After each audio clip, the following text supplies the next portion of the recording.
Welcome to Wall Street Confidential. Welcome, Jim Cramer. Jim, we have been talking about how investors can try to avoid the worst losses, right? And I think people still are not getting it because people are wanting to go back to the adage of buy and hold. Well, okay. And there's a difficulty in reconciling between time frame and buy and homework, which is your strategy. What's really your message here? I'm struggling myself. I'm struggling myself with the antipathy generated toward me for what I regard as being a prudent position. Mm-hmm. All my investing life, I have been taught that if you can minimize losses, you can make much more money. If you can control the downside, the upside will take care of itself. That's tenet number one. Tenet number two is don't just buy and hold, but buy and do homework on what you're holding. If I said sit tight, there'd be no criticism of me whatsoever. If I said sit tight and it dropped 3,000 points, there'd be no criticism of me. And what I am saying is that's wrong.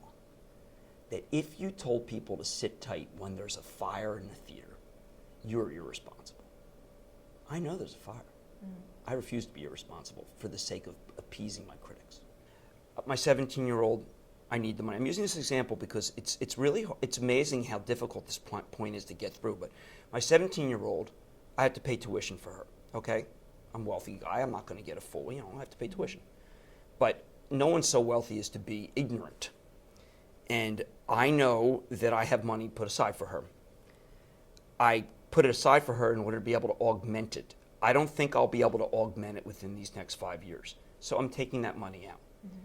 I genuinely believe that in the case of my 14-year-old, we will be through this morass. And I want to be able to be sure, don't know when it ends, that I capture the upside. I can handle any real substantive losses for my 14-year-old because I've got time to make it back up. Mm-hmm. I can't handle losses for my 17-year-old. So if my homework says it's going down, prudence says don't challenge that money with losses, but take it out. Mm-hmm. This is being regarded as reckless. I do not know of any other business in the world where if you know you're going to lose money, you rush into it. But my position is being ridiculed because it flies in the face of a fundamental tenet, a flawed fundamental tenet, which is that once you've bought something, you never have to sell it. Mm. And I defend my position. I weary of defending it, even as the market proves me right every day. Jim Cramer, this is Wall Street Confidential. Stay tuned.